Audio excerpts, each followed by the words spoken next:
Uburundi ndabisubiremwo ni umurima wa Edeni, kandi kugira ngo ndabitore ndazi yuko narabisengeye cyane, ndavuga Imana itwibira akabanga ko tuma Uburundi butera imbere. Mu migambi mfise ntaco ntazokora kugira ngo Uburundi kibe igihugu kitagisaba imfashanyo, kandi ivyo nta myaka ibiri izohera mu Burundi muzobona. Ibihe byiza kuri mwese banywanyi bacu mubana natwe mu nkuru n'ibiganiro dutambutsa kuri no shene yanyu ari nayo yacu ya YouTube Shiramatsiko TV. None n'umwanya w'amakuru ageze ko abari karagarukwa ko cane irya nino ngaho mu gihugu c'u Burundi, aho tugiye kubageza ko amakuru ahambaye cane ariko aragarukwa ko. Dutangiranye na Perezida Evariste Ndayishimiye avuga yuko Burundi ari Edeni. Kuri ubu ngubu abarundi bo bariko baravuga iki kuri iryo jambo rya Perezida Evariste Ndayishimiye rihumuriza ahora avuga? Ibibazo ni byinshi cyane ngaha mu gihugu c'u Burundi. Ni igihugu kitagira amazi meza, kitagira igitoro, kitagira umuyaga nkuba, igihugu kiri mu bihugu vya nyuma ku isi bikennye muri kano kanya. Perezida Evariste Ndayishimiye ngo abarundi baba baramenye uruhendo rwiwe, kuko yaje ku butegetsi avuga yuko ibintu bigira ngo bihinduke. None kuri ubu ngubu imyaka irashira iyindi gataha, ivyo bintu yavuze yuko bigomba guhinduka bitarahinduka. Kuri ubu ngubu abarundi bariko baragona ibintu vyinshi cane kandi biteye ubwoba ku bijyanye n'ivyo bagiye barabeshywa n'abategetsi. Kuri ubu ngubu bagiye babona yuko ari ububeshi bukomeye cyane. Muri kano kanya turaza kubabwira ivyo bamwe n'abandi bariko barategura ico bikoze, nimba ngari umuntu utorohewe ga mu gihugu c'u Burundi. Ni Perezida Evariste Ndayishimiye ariko ararwana urugamba rw'ubutunzi, akarwana n'ibihangange, akarwana intambara hirya no hino. Kuri ubu ngubu igihugu cy'u Burundi cyamaze gupfa. Hari amakuru menshi twabazaniye ku bijanye n'ibiriko biravugwa cane ngaha mu gihugu c'u Burundi. Muri ano makuru turaza kubabwira ku myidogo y'abasirikare bagira ngo bagumuke bivanye n'ibibazo bikomeye cane bafise. Muri ano makuru turaza kubabwira abo basirikare nabahe, ibibazo baba bafise nibihe, kuki bavuga yuko umukuru w'igihugu agomba kubogoza General Prime Niyongabo. Muri ano makuru turaza kubabwira vyinshi twajeje gukura mu masoko yacu. Muri ano makuru kandi turaza kubabwira ku bintu bikomeye cane bivugwa na Perezida Evariste Ndayishimiye, ariko nanone bikagira ingaruka mbi zikomeye cane kuri bamwe mu bategetsi b'u Burundi. Ni ibiki vyo bishirwa habona na Perezida Evariste Ndayishimiye? Amwe mu mabanga y'abategetsi barongoye kino gihugu c'u Burundi. Turaza kubabwira ivya Mutama Giras Daniel Ndabirabe.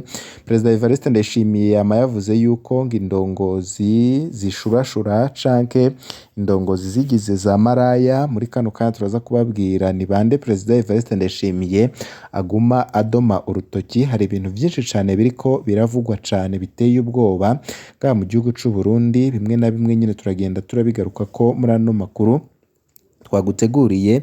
Nimba utarafyonda kuri sabone canke se subscribe, wabanza ugafyonda ko kugira ngo uzurabana natwe mu nkuru n'ibiganiro twama twatambukishije kuri no shene yanyu ari nayo yacu ya YouTube Shiramatsiko TV. Ndasubiriye kubahereza kaze mwese muri risango ry'amakuru twaguteguriye. Uburundi ndabisubiremwo ni umurima wa Edeni, kandi kugira ngo ndabitore ndazi yuko narabisengeye cyane, ndavuga. Perezida Evariste Ndayishimiye abandanya avuga amajambo nk'aya ahumiriza abanyagihugu mu gihe ibibazo ari byinshi kandi ari n'umurengera. Amahinguriro 71 mu myaka ibiri yonyine, ivyo umukuru w'igihugu yashikirije biragoye cane. Burya iyo umukuru w'igihugu ashikirije ijambo nk'iryo mu gihugu ku Burundi gifise abashomeri benshi bakeneye ubuzi, hamwe ayo mahinguriro tuyaronse muri iyo myaka ibiri nyine avuga, igihugu c'u Burundi nico caba kibaye igihugu ca mbere mu karere gifise umuvuduko w'iterambere. Wibuke ko ihinguriro rimwe rishobora guha akazi abantu bari hagati y'150 ndetse na 250. Hari n'ayarenze ico gitigiri aho dufatiye ku mahinguriro mato mato. Ni ukuvuga abanyagihugu b'abarundi bari hagati y'1,700 n'ibihumbi 30 baronka ibihumbi 17 n'ibihumbi 30 baronka ubuzi iyo yoba ari intambwe ishimishije cane. Rero bagenzi, reka tube turashimira Imana mu kwibuka abarundi kubona ubuzi bugiye kuboneka ari bwinshi. Turamukeje umukuru w'igihugu.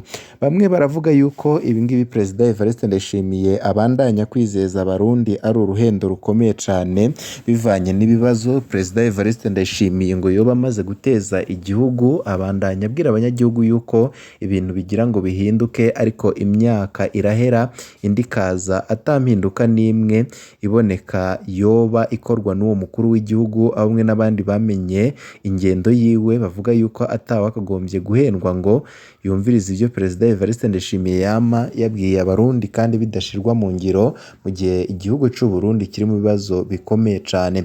Mbere yuko tugaruka kuri ba barongozi Perezida Evariste Ndayishimiye avuga bishe igihugu bivanye nuko bakora ibitandukanye n'ivyo amategeko y'Imana ndetse n'amategeko ya leta avuga, cane cane nk'abategetsi b'abamaraya barenga ibigo, reka tubanze tugaruke kuri ya nkuru twari twababwiye ku kugene abasirikare bariko baratabaza aho bariko bararira ay'ikivumvu, maze tuze guheza tugaruke no kuri iyo nkuru nyine y'abo bategetsi Perezida Evariste Ndayishimiye avuga yuko bakwegera umuvumo igihugu bivanye nuko bigize ba maraya mu kurenga ibigo. Kuko nari nabikubwiye mu ntango, abasirikare baratakamba ngo baronswe amafaranga bakoreye muri Somalia. Abasirikare barafise n'ibindi bibazo byinshi cane. Haraciye imyaka hafi myinshi abasirikare baguma baheranirwa imishahara yabo bakoreye muri Somalia.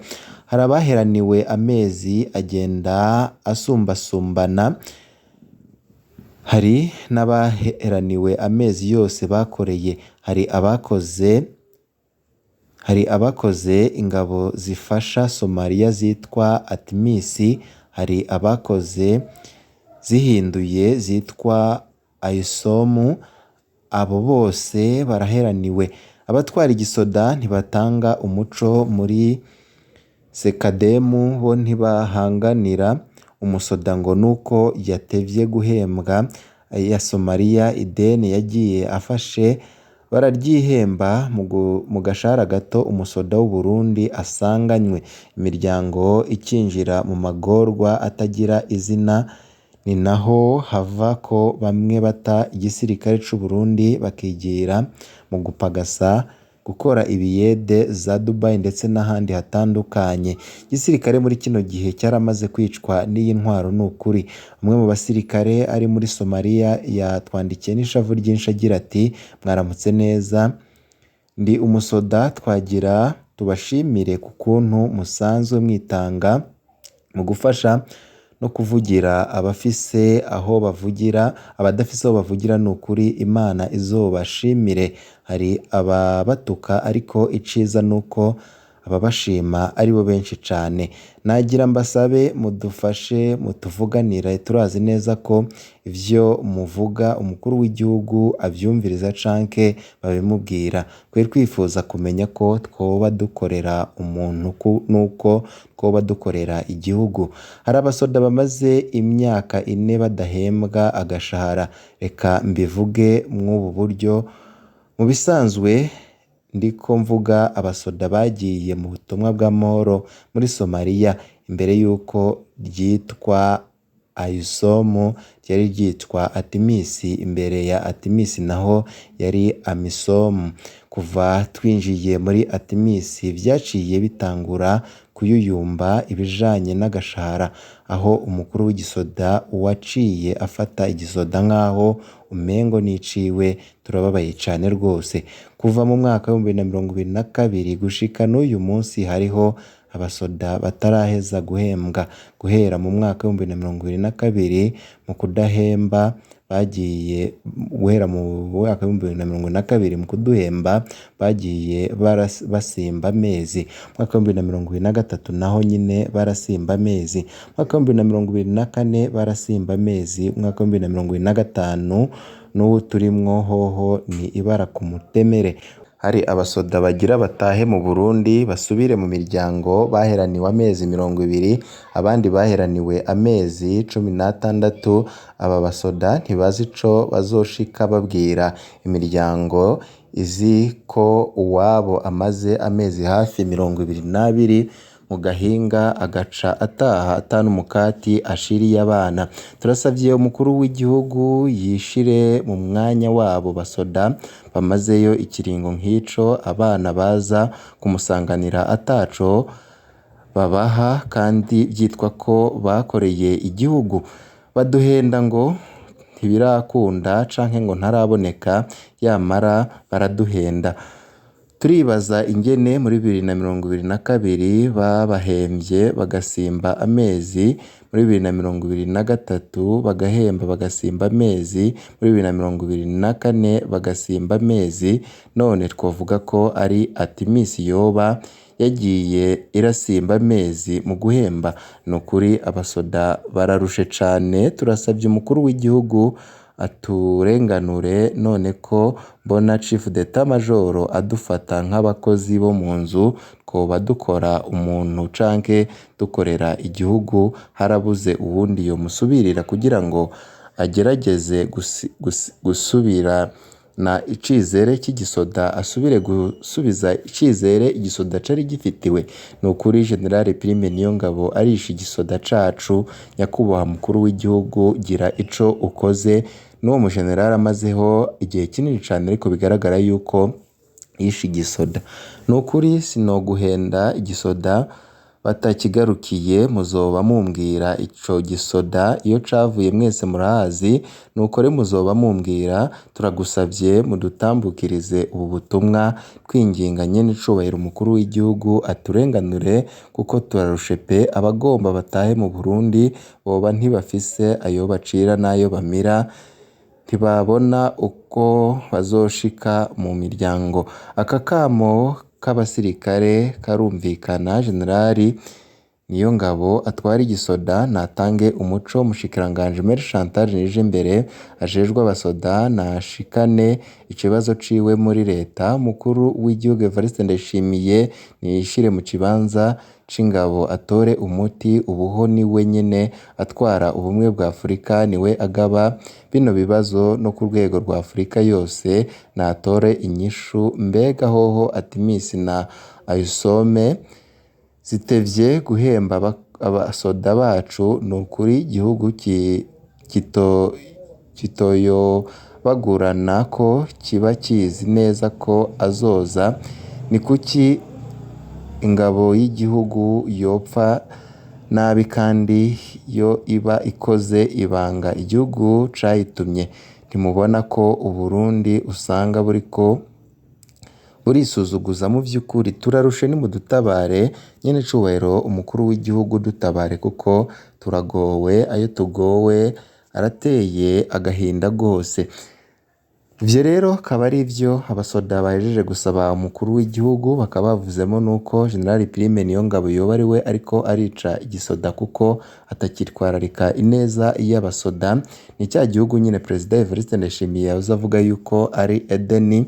Indongozi ziyoboye Uburundi ngo zoba zaravumwe kuko Perezida Evariste Ndayishimiye abivuga. Se Ndayishimiye nawe yoba ari muri izo ndongozi zavumwe?